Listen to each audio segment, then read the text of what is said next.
Hey guys, welcome back to the channel. So today I'm going to be installing a guard that I think is pretty necessary for my bike and anybody that rides trails that has a bike with linkage, which is this rear shock linkage back here.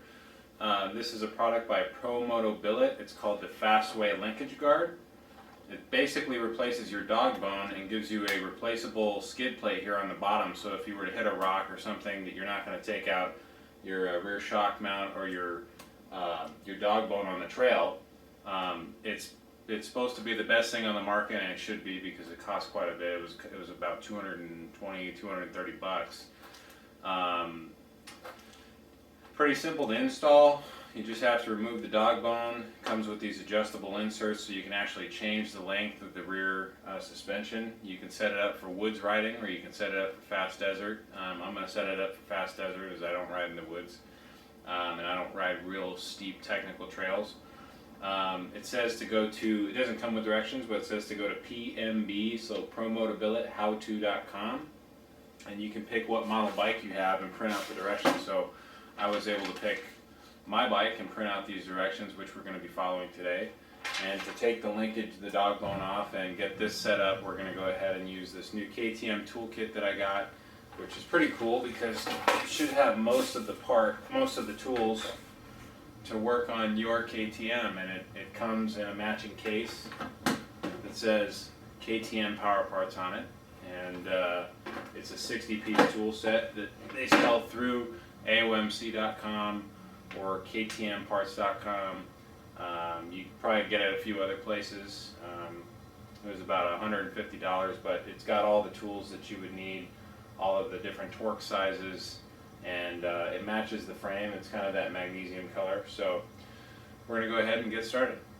Okay, so the first thing that we're going to do here is we're going to make sure that we have the bike on the stand. If you don't have a stand, you can use blocks or something else. They do make mechanic stands that have a hydraulic ram on them where you can lift the bike up even higher. But the point is you need the rear tire off of the ground so that you can get the linkage apart and relieve pressure on the dog bone. Before you start, you also want to make sure that you have blue Loctite, because these things are moving around and vibrating. You want to make sure that you have thread locker. So basically what we're going to do is we're going to go ahead and start by removing the rear nut and shaft from the linkage, and go ahead and pull the front shaft from the linkage so that we can get the whole dog bone off of the bike. Alright, so what I'm going to start with is the rear dog bone, and I'm going to use a 17mm socket to go ahead and remove the nut and then push that rear axle out of the dog bone.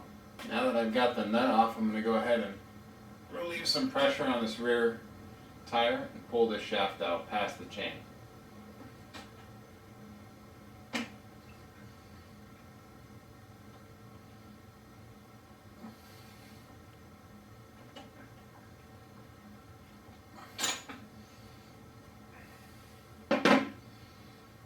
Okay.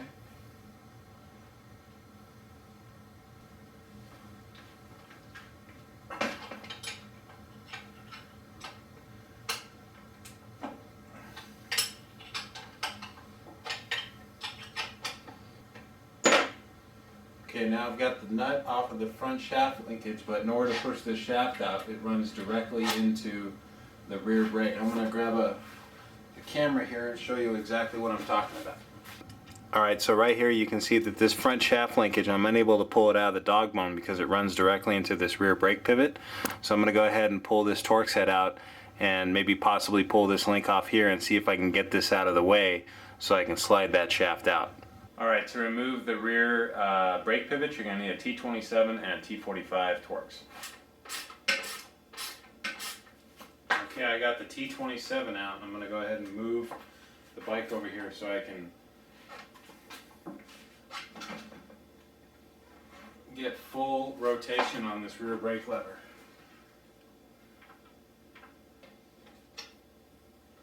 Alright, so now that I've gotten this axle out, I was able to remove the dog bone, but it meant I had to take both the T27 and the T45 pivot nuts out of the rear brake pivot so that I could pull this all the way out, and then I had to let the washer slide off so that I could clear the bottom of the foot peg. So keep that in mind. Alright, so the next step here is we're going to go ahead and open this packaging so that we can get the Fastway linkage guard out and get the bearings installed. so that we can get ready to install this on the bike.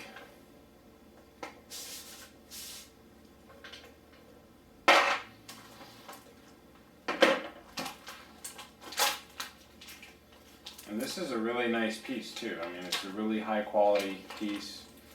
It's comes in multiple colors. I got it in black, but you can get it in orange or blue or red or green or whatever color your bike is.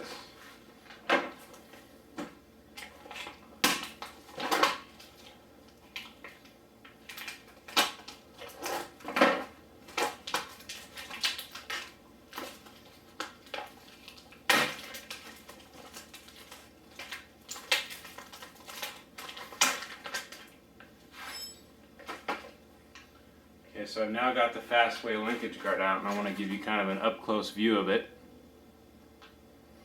You can see what a nice job they did milling this out of a solid block of aluminum. It has this replaceable skid plate on the bottom, which is nice. And there's the part number.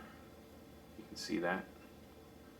So the next thing we're going to do is we're going to take the stock dog bone, and we're going to take these bearings out. We're going to insert them into the Fastway link guard. So this is the front of the linkage as it comes on the bike, and this is just a little bit, this is actually probably lighter, but the bearing races are going to go right in here where we have needle bearings from Fastway, and let's go ahead and get that done. So this bearing literally just pops right out, and we're going to go ahead and make sure it's clean.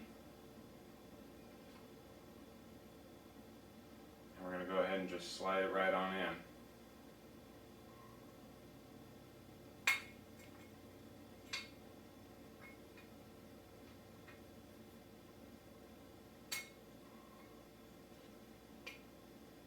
And there we go. Now we have our bearings in the front of our linkage guard.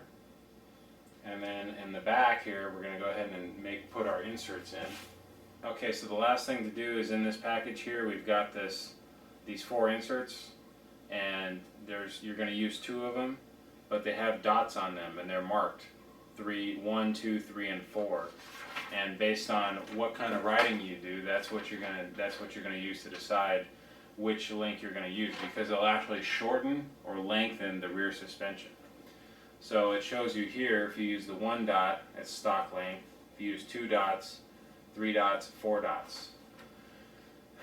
So point the arrows at the correct dots to adjust the linkage guard length accordingly. Be sure that the insert with the raised edge is installed on the left side. Insert should be lightly greased to ensure that they properly seat in the linkage guard. So it tells you at the bottom, if you're a desert or high-speed racer, you'll enjoy the 3 and 4 settings on the linkage guards because it firms up the first 2-3 inches of travel, allowing you to glide over the whoops and not sink down into them. The bike will also become more stable at speed as it is longer. The initial 2 to 3 inches being firmer will make the bike feel more stable. You can increase turning. By raising the forks. And then if you're a woods rider and you do real steep technical trails in the woods and that kind of thing, you're going to like the first 2 settings, so 1 and 2. And 1 is actually the stock length from the factory. Now, I think KTM did a pretty good job engineering the bike. I'm not going to mess with I'm just going to set it at 1 because I'm going to do a mix of everything and I want to leave it the way it came from the factory, so I'm going to use the 1 dot.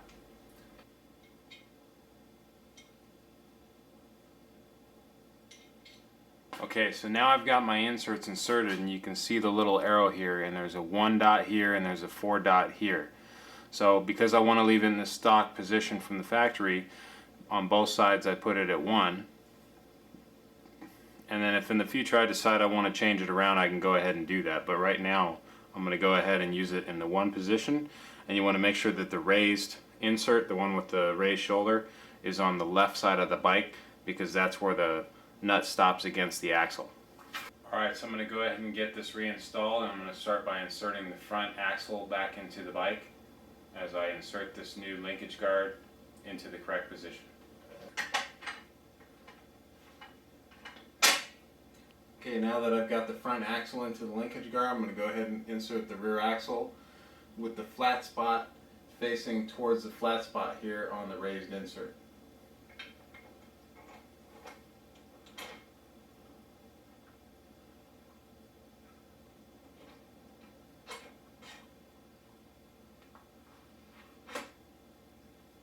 Alright, so now that I've got the linkage guard back on the bike, before I go ahead and tighten everything up, I'm going to use some 242 blue Loctite here on the two 17mm nuts on the front and rear linkage axles, and then I'm going to torque them both to 59 foot-pounds as prescribed by the KTM manual.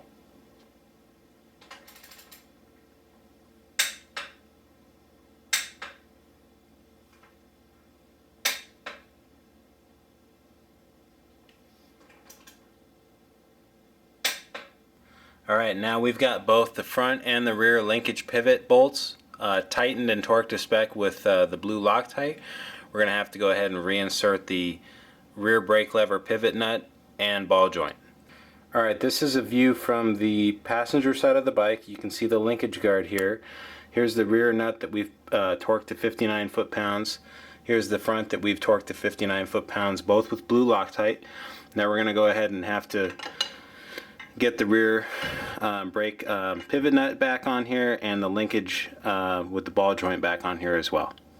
Alright guys, so this is from the passenger side of the bike. You can see the linkage guard right there. I just want to kind of give you a close-up view of it, what it looks like on the bike. It's pretty cool looking. Replaces that rear dog bone, as you can see. It's got the replaceable rear bottom skid plate. And you only had to remove, I think, 4 bolts to get this done. So overall, very happy. Adds some bling to the bike and gives me peace of mind and protection, which is what I wanted it for. Alright guys, so as you can see, it only took a few hand tools and it probably took me about 20 minutes to get this rear linkage guard from Fastway installed. Overall, I'd say it's a very high quality product. I don't know if there's a better product out there. I haven't seen one or been recommended one. This one was recommended by a guy at the dealership where I bought the bike. I'm pretty happy with it. It only took a couple of tools and just less than a half hour of my time. If I wasn't filming this and if I had done this before, I probably could have done it in about 10 minutes. Now if you ever decide to take it out and insert new inserts in the rear so that you can try a different length rear suspension, you don't even have to take the front linkage out. You can do that in just a few minutes. And I've now got the torque memorized. So I know it's 59 foot-pounds for pretty much everything down there. And, I feel I have a peace of mind now when I'm out on the trail that I'm not going to destroy my linkage or destroy my rear shock mount, lower shock mount. I've got the skid plate on the bike now. I think most of that is protected. We put the TM Designs chain slider on yesterday. We're going to get the tab guard on here. I got a rotor guard coming in the mail for this thing. We're going to get all the protection. We've got the pipe guard that's going to be going on when the pipe shows up here. We're going to do fork foot things. We're going to do a bunch of stuff to this bike. So still waiting on some parts. Got a few other things I can get on here today. And thanks for watching.